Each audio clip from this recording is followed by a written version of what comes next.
Cruzamento de vozes.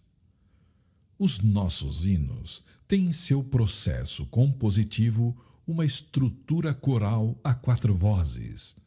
As vozes extremas são o soprano, que é a voz mais aguda, e a voz do baixo, que é a voz mais grave.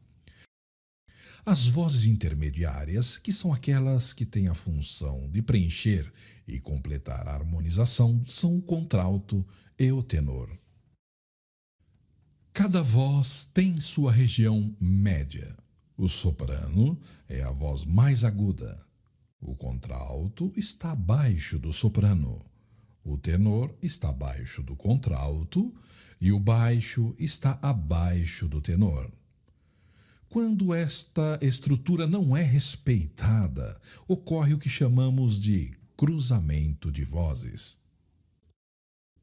Vamos ouvir alguns exemplos com o hino 299 sendo executado com o clarinete em si bemol, na voz do soprano na escrita, e o violino no contralto, causando o cruzamento de vozes. Primeiro exemplo, o contralto soando uma oitava acima da escrita.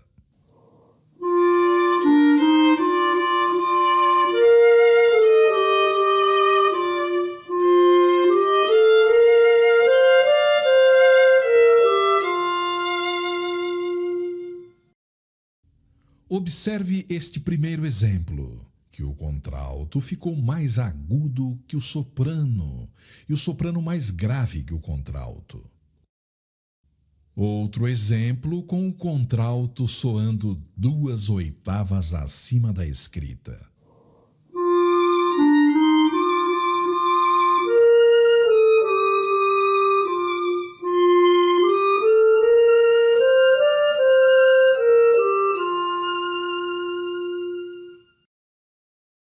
Observe que, neste segundo exemplo, o contralto ultrapassou o limite da orquestração do inário número 5, que é o soprano soando oitava acima da escrita.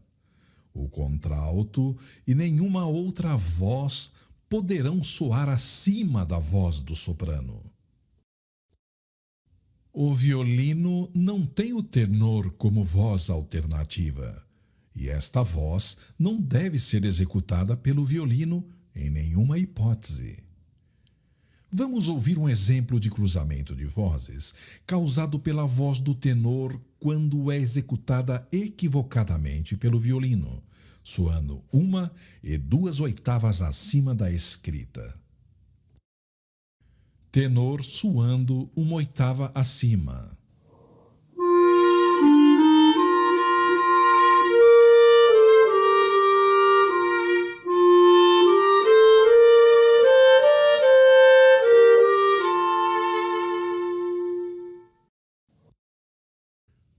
Outro exemplo, soando duas oitavas acima.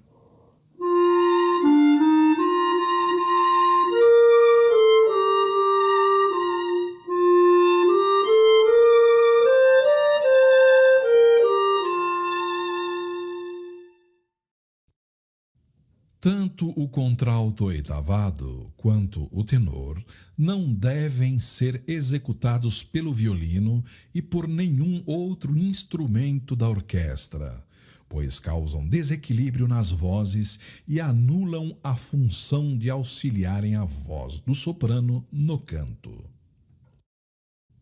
Ouviremos agora um exemplo com a voz do contralto, que é a voz alternativa do violino, sendo executada junto com a voz do soprano, de acordo com a escrita do inário número 5.